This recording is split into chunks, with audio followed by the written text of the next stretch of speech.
les podcasts de Somewhere Else. Bienvenue dans Les Images d'après, le podcast du site Somewhere Else.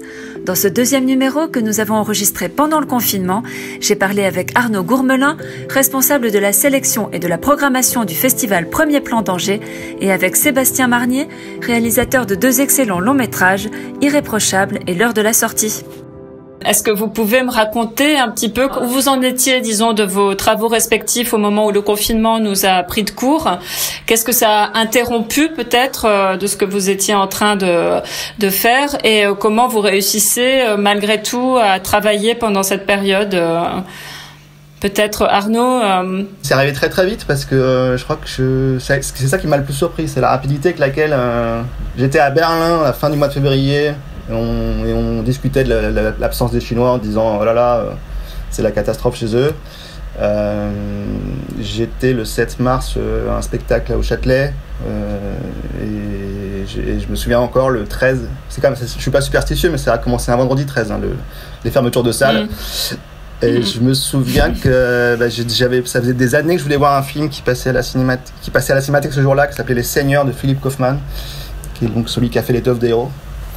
Et ça a été la première séance de la Cinémathèque annulée.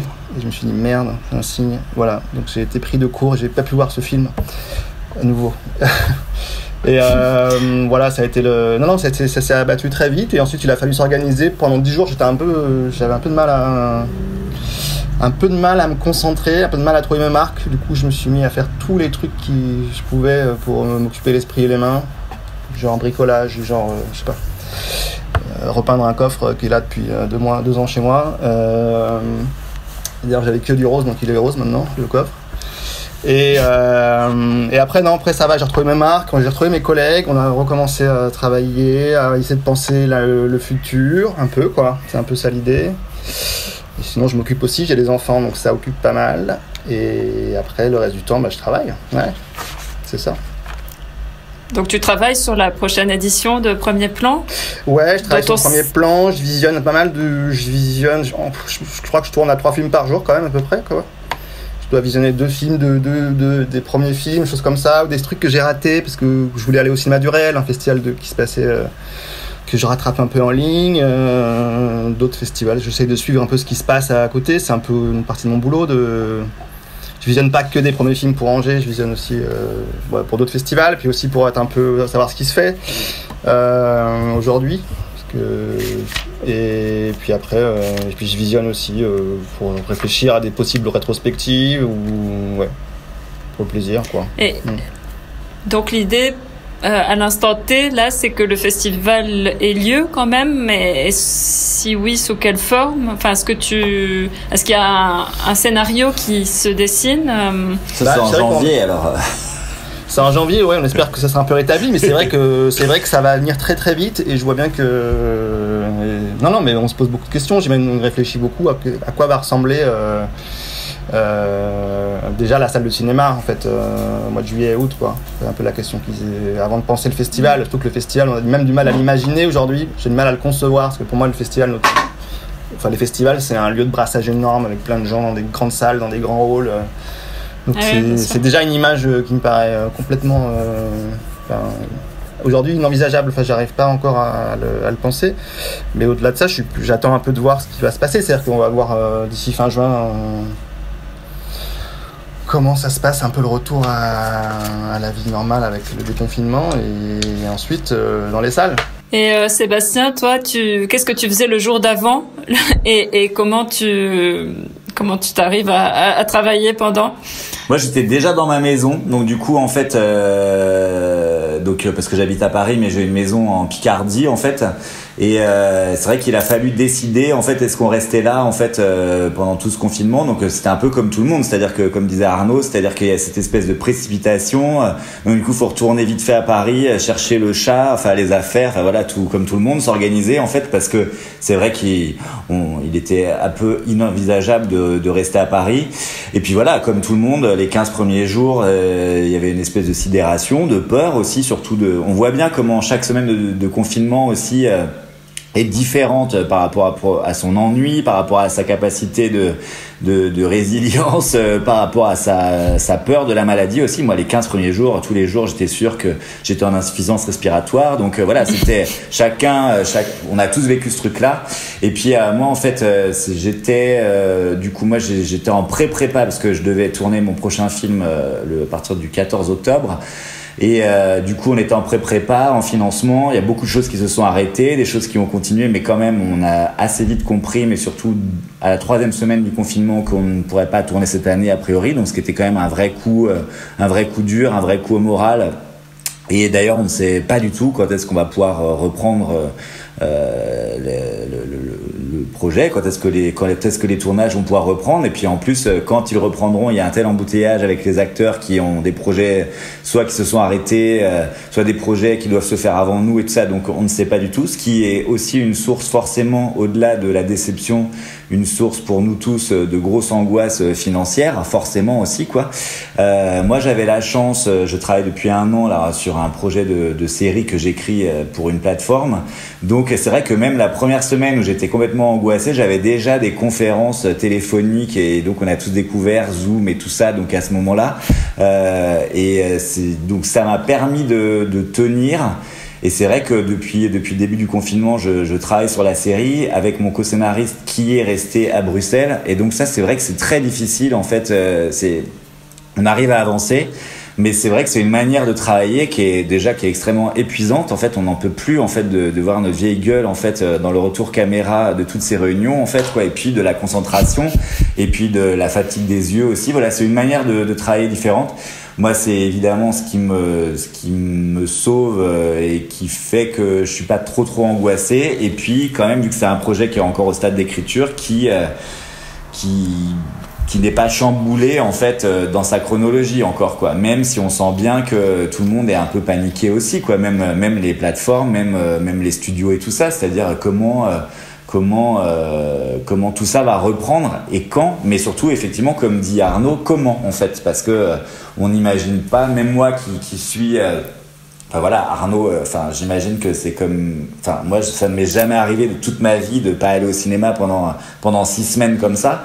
Est-ce que demain les salles rouvriraient? Est-ce que j'irais serein au cinéma? C'est une vraie question en fait quoi, et que tous les gens se posent en fait quoi. Je pense que la réouverture des bars et des restos avant, je pense que ça va être une première étape. On sait très bien que quand même les cinés et les bars et les discothèques, on sera les dernières roues du carrosse, et ça il faudra pas du tout que le gouvernement l'oublie parce que sinon on va tous crever quand même hein. Donc et on se rend bien compte quand même, je crois que c'est un des trucs qu'on se rend compte dans ce confinement, au-delà du fait que évidemment ceux qui font tourner la société sont ceux qui sont sous-payés, et c'est tous les petits boulots qui sont méprisés partout par les gouvernements successifs, mais on se rend compte aussi quand même que le monde sans culture en fait, sans création, sans musée aujourd'hui, sans nouvelles expositions, sans nouveaux films, est quand même très triste. J'espère quand même que les gens s'en rendront compte et que même les 5 pauvres petites minutes à la fin du JT sur la culture, elles nous manquent quand même quoi. Donc voilà, il faut que ça reprenne, mais ça va être long, c'est sûr. C'est marrant parce que tous les réalisateurs auxquels je parle en ce moment, ça date d'avant le confinement, mais ont tous, les réalisateurs qui font du cinéma ont tous un projet de série, comme un peu un backup. On a l'impression que dans cette période de confinement, ça devient presque une sorte de backup, c'est-à-dire mon projet de film, je sais pas quand est-ce qu'il va pouvoir se faire ou se terminer, mais j'ai ma série. Et est-ce que d'une certaine manière, il y a ce côté rassurant d'avoir un projet pour une plateforme qui sera peut-être plus facile à finaliser dans ce nouveau contexte? Alors, franchement, moi je le ressens pas du tout comme ça. Je pense que c'est vraiment 2 exercices hyper différents en fait quoi. C'est-à-dire que moi c'est pas à chaque fois, d'ailleurs, je me prends la tête moi-même en me disant, mais là, si cette série se fait réellement, ça va être tellement 3 ou 4 ans de ma vie, parce qu'en plus, moi, c'est sur 4 saisons que j'ai vendu à cette plateforme, en fait, et du coup, pendant tout ce temps, je ne vais pas pouvoir faire de film. C'est quelque chose qui a un vrai dilemme intérieur, en fait, quoi. Donc, je crois que c'est vraiment une autre manière d'aborder ce travail. C'est aussi, on va pas se mentir non plus, quoi. La première fois que je suis bien payé aussi pour faire mon travail aussi quoi. C'est important, et après ça n'empêche que ça pose plein de questions aussi quand même sur le rapport à la diffusion, sur le rapport à notre travail, sur notre rapport politique, on a le droit de se poser ces questions-là aussi, de travailler avec des grandes plateformes. Après, c'est vrai qu'à partir du moment où c'est un projet qui est pensé pour l'écran en fait télévisuel, ou c'est vrai que je pense pas à l'écran de portable, mais en tous les cas, c'est un projet qui est pensé autrement en fait quoi. Mais par contre, je pense que sur l'idée de faire un film uniquement pour des plateformes, moi je sais que par exemple j'en suis pas forcément prêt en fait, je suis pas forcément prêt à ça en fait, j'ai un rapport trop physique à la salle en fait quoi, et d'avoir découvert Roma et tout sur un écran de télé, ça me fait vraiment chier, ça, j'ai pas de plaisir à ça en fait.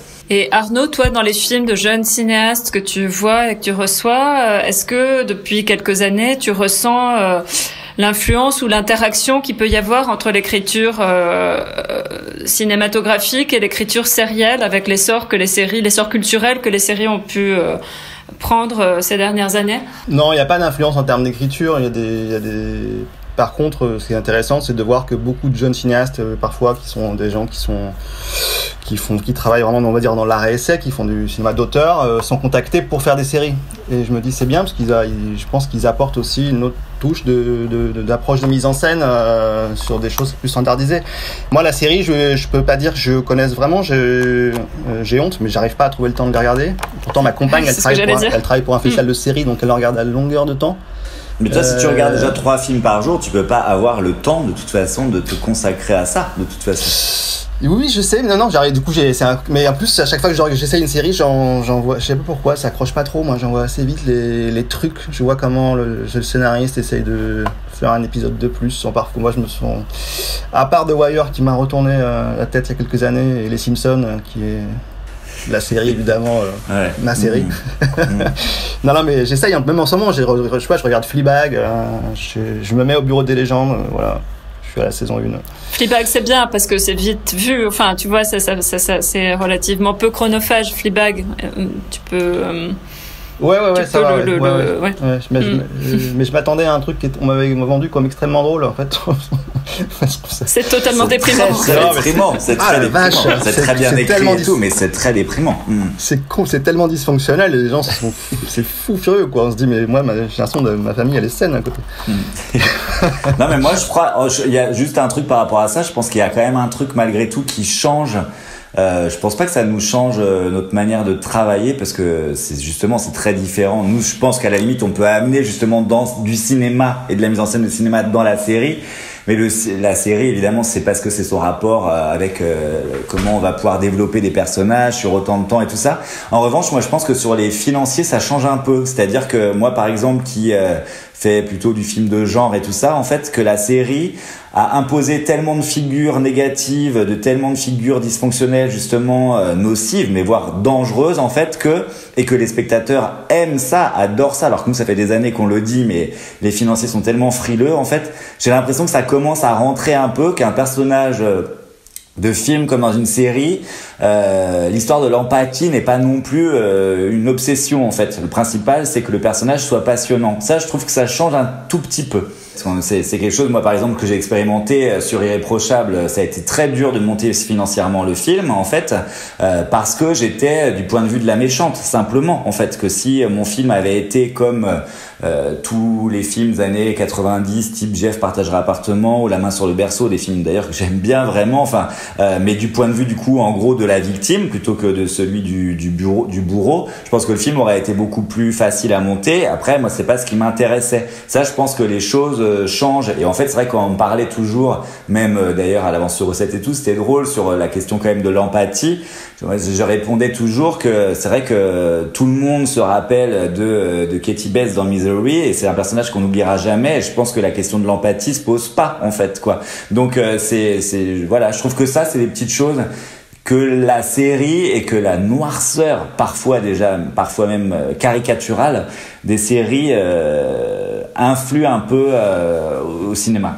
Puisqu'on est dans les prescriptions un petit peu de films ou de séries, est-ce que pendant ce confinement vous avez eu comme un peu comme les femmes enceintes peuvent avoir des envies alimentaires particulières, est-ce que le confinement vous a donné des envies de films ou de séries ou de genres en particulier soit réconfortant, soit au contraire pour en rajouter une couche dans l'apocalypse. Enfin voilà, qu'est-ce que vous regardez en fait Moi, je regarde des films pour le travail, mais après, je regarde des films pour moi. C'est important que chaque jour, je regarde au moins un truc ou un truc pour moi, ou voire deux. Et après, ce que disait Sébastien tout à l'heure, c'est vrai que aucune semaine n'est identique à la précédente. Et du coup, les humeurs, on est dans un mood particulier.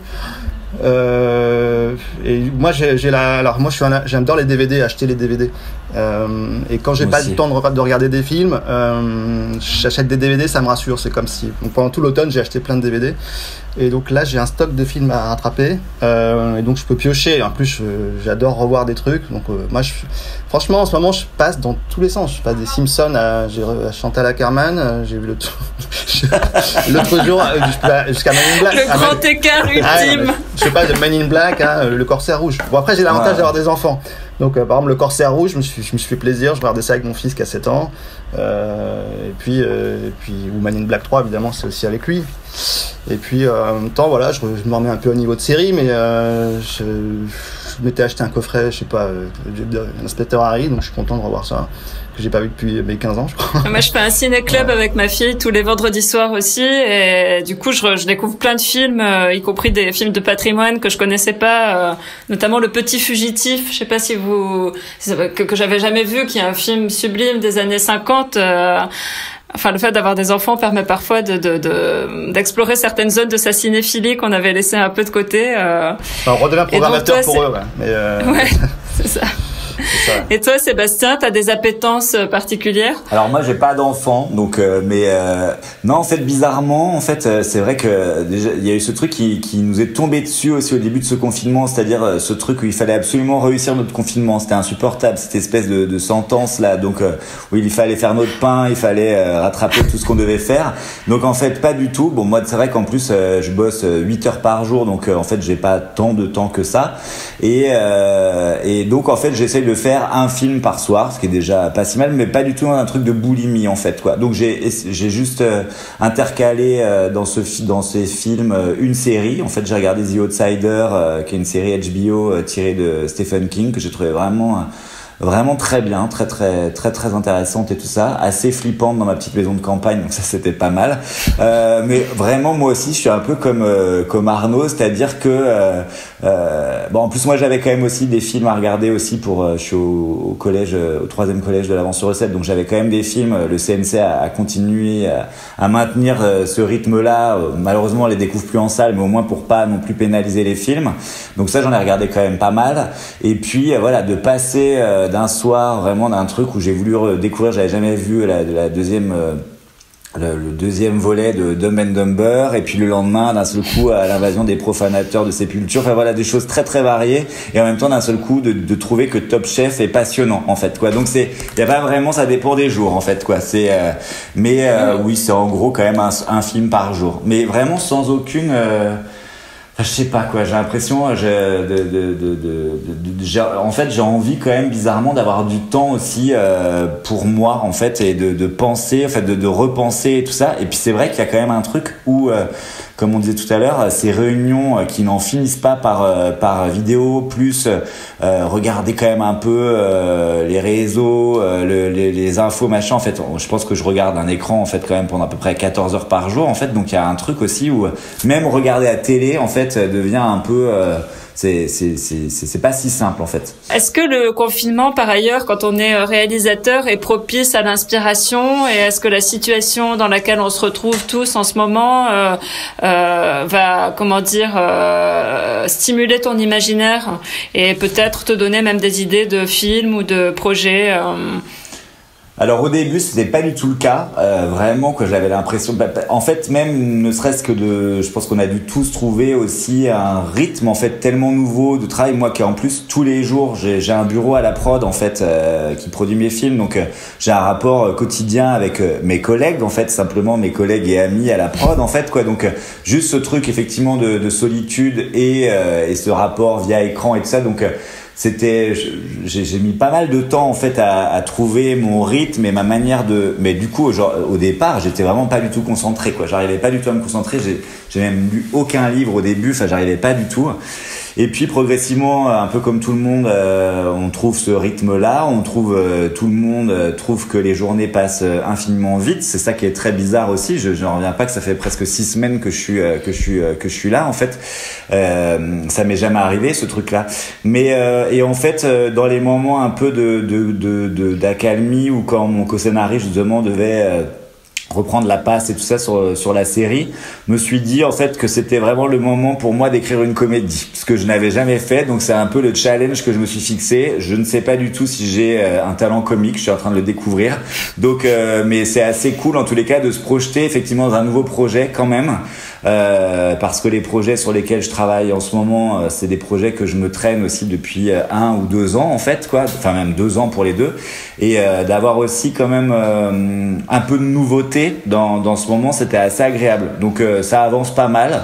Je sais pas du tout ce que ça va donner, mais en tous les cas, c'est un moment je trouve pour moi en tous les cas d'expérimenter autre chose en fait, quoi, et de me projeter pour la première fois aussi dans un scénario où je me dis ça serait pas forcément moi qui le réaliserais. C'est bizarre en fait comme moment, en fait, comme d'un seul coup de se dire bon, j'ai quand même acquis maintenant une espèce une certaine expérience et que je sais faire ça, que c'est mon travail, que c'est mon métier, et peut-être aussi d'y mettre un peu moins c'est pas de passion, quoi, de choses personnelles aussi, qu'on peut aussi faire du divertissement qui soit pas trop débile. C'est assez cool aussi de se projeter là-dedans.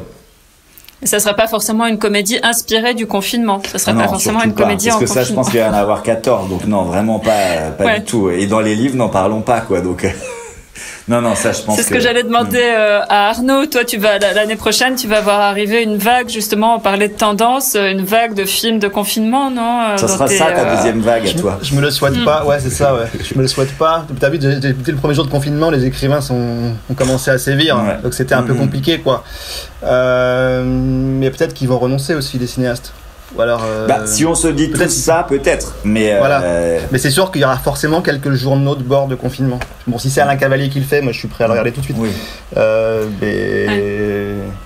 Non, mais ce qui est intéressant, je suis pour. J'espère qu'il y en aura un bon. Mais c'est vrai que je suis sûr que beaucoup de gens vont me dire alors, vous avez beaucoup de films de confinement. On verra. Peut-être qu'il y aura. Ce qui est intéressant, en tous les cas, ce qui est sûr, par exemple, moi, même dans ma comédie que je suis en train d'écrire, en fait, c'est-à-dire que le confinement et cette crise, forcément, est quand même comment dire, on écrit des choses, alors soit les gens vont écrire des choses qui se passent pendant le confinement, où le confinement sera la thématique principale et tout ça, soit ce sont des histoires qui vont se passer après ce traumatisme collectif, quoi, et forcément qu'il y en a des traces, en fait. Ça, je trouve ça hyper intéressant, en fait, qu'on écrit des fictions, en fait, en ce moment, et moi-même avec ma comédie qui ne traite absolument pas de ça, ou qui seront quand même post-confinement et Covid-19. Ça, c'est intéressant, je trouve, en fait. Oui, sans l'aborder frontalement, il peut y avoir, ça va nécessairement impacter notre inconscient et donc. C'est sûr. Moi, je pense qu'en effet, ce que dit Sébastien, c'est que ça va en effet, j'ai pensé, ça va extrêmement stimuler le travail d'anticipation. Je pense qu'on n'a jamais connu une période de telle incertitude, c'est-à-dire que une période où tout le monde se regarde en se disant qu'est-ce qui va se passer demain, le jour d'après. Aussi bien les scientifiques ne sont pas d'accord que les politiques. Chaque pays mène une politique différente et donc tout le monde est dans un tel état de questionnement, d'hébétude, de stupéfaction que oui, c'est ce qui va le plus, qui me marquait, je pense, les œuvres, c'est cet indice justement de travail sur l'après, quoi, sur donc l'anticipation. Et surtout aussi sur cette sidération qu'on a tous aussi quand même sur un truc qui est une vraie remise en question philosophique et tout ça, en fait. C'est-à-dire que toute la littérature et tous les films de grand chaos qu'on connaît et tout ça sont justement des films absolument chaotiques, de guerre et tout ça, en fait, quoi. Alors que nous, ce qu'on vit, c'est justement ce grand chaos, il est chez nous, en fait, en chaussons. En fait, c'est ça qui est hyper bizarre. C'est-à-dire qu'on se sent aussi très passif, finalement, en fait, alors que toutes les grandes figures héroïques, justement, de films de chaos, d'apocalypse et tout ça, c'est exactement l'inverse. Alors, on espère que ce sera pas la prochaine étape de notre vie, quoi. Mais c'est vrai que, en fait, ce moment-là, on l'a jamais anticipé, nous. Et ça, c'est très bizarre aussi, quoi. Ça me fait penser à une autre question, du coup, qui est que jusqu'à présent, les 15 dernières années, on a vu des dizaines de films et de séries apocalyptiques qui décrivaient justement le moment où la catastrophe advient. elle est advenue pour l'instant effectivement sous une forme qu'on n'attendait pas, mais elle est advenue quand même. Est-ce que on peut se dire que dans les fictions de l'après, puisqu'on va basculer là-dedans, il peut y avoir des fictions qui soient pas nécessairement annonciatrices encore d'autres catastrophes ou de la catastrophe, mais peut-être que la fiction peut avoir aussi pour vocation de réenchanter quelque chose. Est-ce que ça, c'est quelque chose auquel vous pensez parfois, que le cinéma et la fiction en général n'ont pas suffisamment occupé cette fonction-là, qui est d'imaginer un monde meilleur peut-être, ou en tout cas de réenchanter quelque chose en nous, ou de créer des modèles auxquels on pourrait aspirer? Est-ce que ça peut être une des fonctions de la fiction, ça? En fait, on se pose tous la question en ce moment. Je pense que c'est ça qui est intéressant dans ce confinement, c'est qu'est-ce qu'on aimerait voir changer, qu'est-ce qu'on aimerait voir évoluer, qu'est-ce qu'on ne peut plus supporter même dans notre propre vie, mais dans la société. On se rend compte effectivement de beaucoup de choses, que je pense que même des choses dans les politiques les plus libérales de notre gouvernement vont changer de toute façon forcément après, en fait. Mais donc, en fait, c'est cette question-là, on a le temps de se la poser en ce moment, donc ça c'est intéressant. Et je pense quand même que les réalisateurs et les cinéastes vont avoir à cœur quand même de proposer dans leur fiction peut-être effectivement des perspectives, des ébauches des ébauches, je sais pas si c'est des ébauches de solutions, mais en tous les cas d'anticiper un monde d'après qui sera peut-être moins obscur que ce qu'on a pu voir ces dernières années, je sais pas, mais parce que là on est dedans, donc c'est vrai que je suis pas sûr qu'on ait envie complètement d'écrire des choses absolument désastreuses en ce moment, par exemple. Arnaud, toi tu te déprimes parfois en voyant tous les films qui t'arrivent comme ça bien sûr, ouais. Ouais. Ah, là, moi, je déprime souvent. T'aurais envie de moins déprimer, tu serais content si tu voyais arriver des films. Les gens me disent souvent, mais ta sélection elle est hyper noire, et moi je leur dis, mais vous savez même pas ce que j'ai vu, enfin ils sont pas conscients. C'est sûr. Moi j'adore rigoler, hein. Et je me réfugie souvent, d'ailleurs, comme tu parlais de Dumb and Dumber, les Farrelly, j'ai besoin d'aller voir un film de Farrelly pour survivre. Malheureusement, c'est vrai que les jeunes, notamment les jeunes réalisateurs, s'attaquent rarement à la comédie, parce que c'est déjà un art un peu difficile. Alors Sébastien, il commence une comédie, mais c'est son troisième. Enfin, il a pas commencé par là. On sait que c'est encore plus difficile à réaliser qu'un drame. Mais c'est pas que aussi des réalisateurs, c'est aussi des producteurs. C'est aussi qu'est-ce qu'ils ont envie un peu de. C'est aussi qui portent aussi les projets, qui réfléchissent et qui décident de. Et j'espère moi aussi qu'en effet. Qu'il y aura des choses aussi un peu plus, sans doute un peu plus légères, un peu plus optimistes, mais après c'est compliqué de demander aux gens vas-y fais-nous rigoler, détends-nous dans un monde aussi anxiogène, quoi. C'est-à-dire que c'est pas si facile que ça,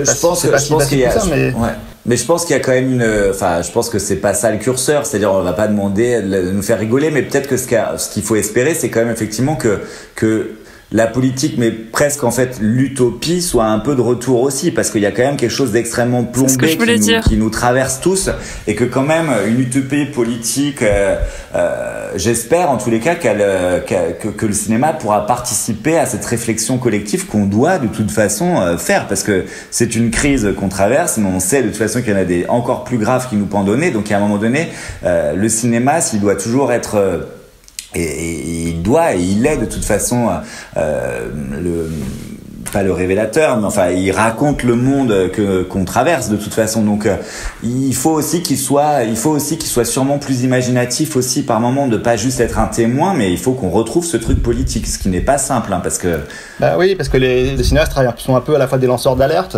Peut-être qu'en ce moment ils sont un peu moins poètes. C'est vrai que peut-être, voilà, c'est d'avoir des nouveaux cocteaux aujourd'hui dans le monde. Enfin, je sais pas, moi je dévore trop de médias, et même avant la crise du Covid, quoi. Ça fait 4 ans qu'on nous parle de fin du monde, quoi. Si c'est pas le Covid, c'est le réchauffement climatique. Si c'est pas, sinon c'est les ressources planétaires. Donc à longueur de semaine, après on veut bien réenchanter le monde, mais il faut avoir une sacrée dose de. Par contre, presque d'utopie là. Quand tu parles d'utopie, il faut avoir une sacrée dose de conviction, de foi. Ou alors il faut se couper des médias et repenser un peu autre chose. Peut-être qu'on a l'occasion de repenser un peu différemment. Sans doute qu'on va vivre à des nouvelles échelles. On va revenir à des échelles sans doute bien sûr beaucoup plus de facto, avec les frontières fermées et la production locale, ça va peut-être être l'occasion. Oui, ça c'est sûr que le truc quand même, c'est un des trucs dont on sent qu'il va le plus changer, en tous les cas pendant quelques temps, c'est ce truc de mondialisation quand même, quoi. Et ça va forcément changer les choses. Toi, Sébastien, ton film, l'heure de la sortie, il était quand même traversé par la préoccupation écologique et est-ce que c'est quelque chose que t'avais non mais voilà, donc est-ce que c'est que c'est un truc qui comment dire, qui s'est imposé à toi dans l'écriture, ou tu t'es dit je veux faire un film là-dessus, enfin à quel moment ça intervient dans le processus? Ça intervient en fait sur ce projet en particulier, ça intervient à un moment bizarre, c'est-à-dire que c'est un projet qu'on a initié avec Élise Griffon il y a 15 ans, dont on a complètement remis dans les placards parce que personne n'en voulait, et du coup je décide de le reprendre en le faisant bifurquer justement vers ces questions qui me traversent en fait. C'est-à-dire que c'était un livre qui racontait les peurs de la jeunesse.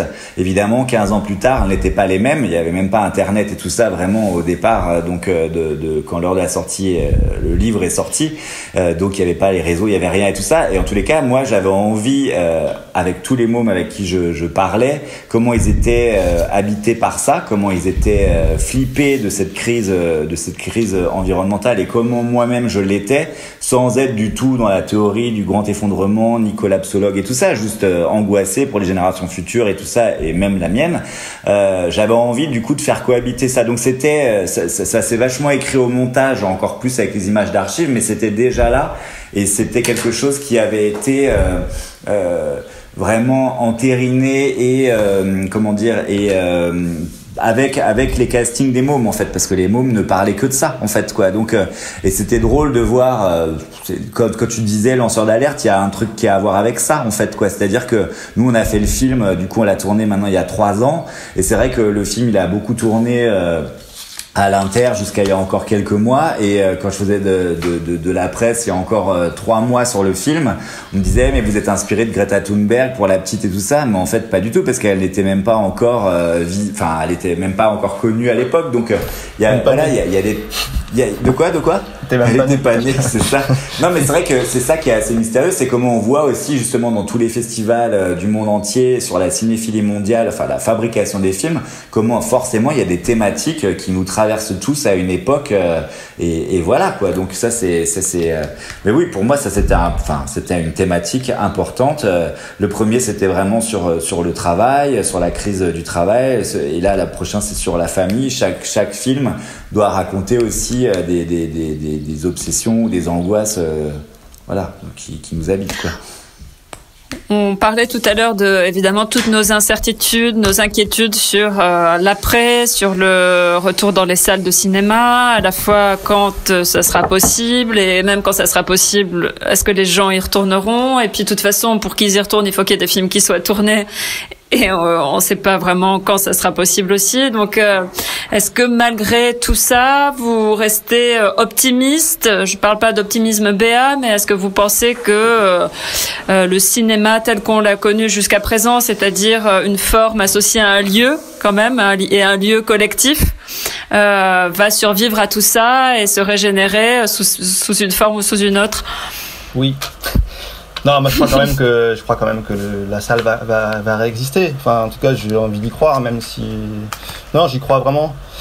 Mais après, on est optimiste, mais on va rester aussi très vigilant, parce que là, tu dis que y a pas de film, mais là, on a plein des films qui sont prêts à être diffusés, on va dire. Parce que là, je sais que par Cannes, chaque année, 1500 films sont proposés à Cannes. Donc ça veut dire que déjà, on a plus d'un millier de films qui sont prêts à nourrir les écrans. Le problème, c'est à la ressortie, quand les écrans vont ouvrir, qu'est-ce qui va se passer? Moi, j'ai un peu peur, surtout pour tous les films un peu fragiles, qui ont déjà du mal à exister en salle, est-ce qu'ils vont avoir leur place? Parce que qu'est-ce que les gens vont vouloir aller voir au cinéma? Qu'est-ce qui va attirer le plus? Ça va être les gros films, et puis les exploitants qui ont perdu beaucoup, parce que c'est un peu l'exploitant qui a le pouvoir à la finale. Qu'est-ce qu'il va mettre dans sa salle? Quand je lisais un article ce matin, Christopher Nolan maintient la date de sortie le 17 juillet. On imagine les salles rouvrent en juillet, qu'est-ce qui va se passer dans un complexe de 5 salles où on pourra accueillir qu'un spectateur sur 2? Est-ce que l'exploitant va mettre le film de Nolan dans 3 salles parce que c'est ce qui va marcher? Et les autres. Je sais pas, c'est-à-dire qu'il faudra être vigilant sur l'accès des films aux salles pour les réalisateurs. Voilà, mais ça va être je pense un petit bras de fer au début quand même entre les. Oui. Puis il risque d'y avoir de la casse de toute façon. Ouais. Et toi, Sébastien, alors optimiste ou moi, franchement, ça dépend des jours et même ça dépend des heures, en fait, quoi. Donc, oui. Après, moi, j'espère. Enfin, puis de toute façon, si on peut plus faire de film, enfin, moi, j'ai plus qu'à mettre la clé sous la porte. Enfin, donc, je peux pas croire ça, en fait, effectivement, qu'on ne pourra plus faire de film. Mais évidemment, la vraie question, c'est celle que pose Arnaud, c'est-à-dire que c'est quand même ce putain de virus, c'est quand même ce qui peut sceller la mort quand même d'un certain cinéma d'auteur très fragile, et ça il faudra être très très vigilant parce que c'est vrai que quand les salles vont rouvrir, sûrement que la plupart des gens auront envie d'aller voir des films divertissants, enfin, et que déjà effectivement c'était la question qu'on posait tout à l'heure, est-ce qu'ils vont oser retourner au cinéma, est-ce que ça va se faire, ça va être, mais le temps que tout ça se remette en place et le temps que les choses se réorganisent et reprennent un peu leur place, j'ai peur malheureusement effectivement qu'un certain cinéma soit encore plus fragilisé qu'il l'était. Donc est-ce que c'est de toute façon tout ça, je pense que en fait tout ce qui se passe, j'ai l'impression que c'est ce qu'on anticipait pour les 10 prochaines années, mais que d'un seul coup en fait sont un truc d'immédiateté en fait, quoi. C'est-à-dire que ça anticipe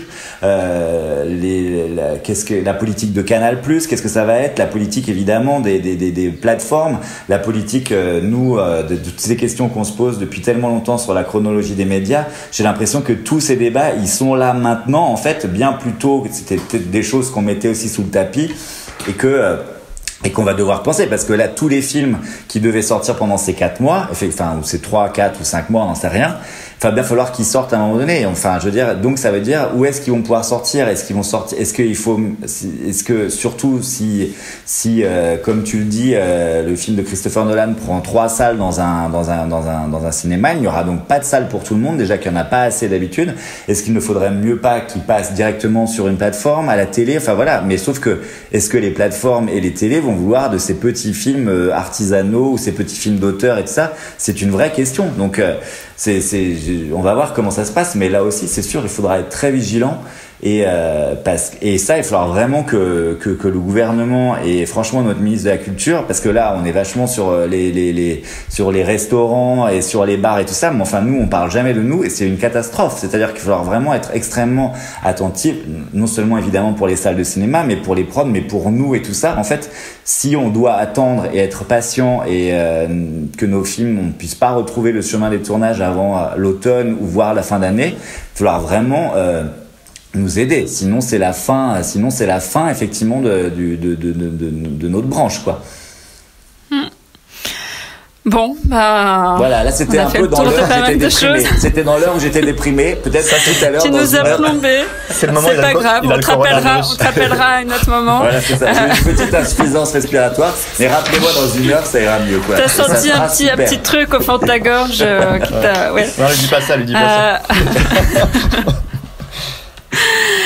Bon bah merci messieurs, je crois qu'on a abordé pas mal de trucs et puis c'était très très sympathique. Je sais pas si vous avez envie de rajouter quelque chose, de conclure d'une manière ou d'une autre. Arnaud rajoute quelque chose de positif. J'ai trop plombé les gens là, ils vont se suicider après le podcast là. Qu'est-ce que je vais rajouter Réenchante-nous Arnaud. Ah ouais, mais donne-nous un conseil d'un film trop bien, tu vois, qui nous fait rêver, qui nous donne du bonheur, quoi. Je vous envoie un petit clip là que je regarde quand je veux me faire du bien. C'est un montage de 300 films de comédie musicale, 300 scènes de danse. Bon. Oui, je l'ai vu. Ah, c'est trop bien. Génial. Ouais. Avec la musique de Wham, et c'est celui-là. Ouais. Ah, mais il est trop bien. Ouais, c'est ça. Quand je veux me faire du bien, je vais voir ça. Ouais. Je l'envoie, Sébastien. Super. Okay. Ouais, bah moi je vais regarder Mélancolia alors du coup, quoi. Ouais. Et tu peux être directement à la fin. T'es totalement masochiste. Ça peut être cathartique, chacun son truc. T'as fait ta petite cabane? Ouais, carrément au fond du jardin. Je prépare, j'ai mon petit cerceau, tu sais quoi. Non, je suis fin prêt. Je suis fin prêt. T'inquiète, tu nous as pas plombé, ça va. D'accord. Ouais. On est des grands, des adultes, des grandes personnes. Ça, on peut encaisser, voilà. Tu mettras ça dans ton film. Merci. Voilà. Je vais retourner à ma comédie, vous imaginez, elle va être super. Attends une heure. Le truc complètement schizo, tu sais quoi. 1 heure, alors toutes les heures impaires, j'écris un gros drame et toutes les heures paires, j'écris une comédie hilarante, quoi. C'est horrible. Bon, merci beaucoup. Merci à vous. À bientôt, peut-être dans le monde libre, en chair et en os, dans un festival, dans une salle de cinéma, dans un café ou ailleurs. Et puis, bon courage. On perd pas le moral, n'est-ce pas? Non, carrément, quoi. On va y arriver. Voilà. Oh les cœurs.